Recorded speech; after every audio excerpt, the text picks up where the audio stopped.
To use back tap gestures on the Xiaomi 17, first we need to set them up.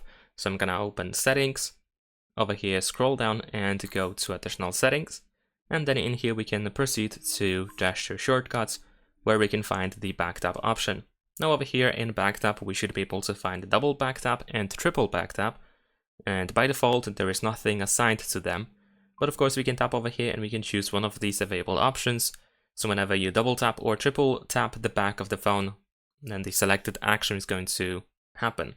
So in my case, I set up the screenshot for double back tap. So now if I double tap the back of the phone, I should be able to capture the screenshot. There we go.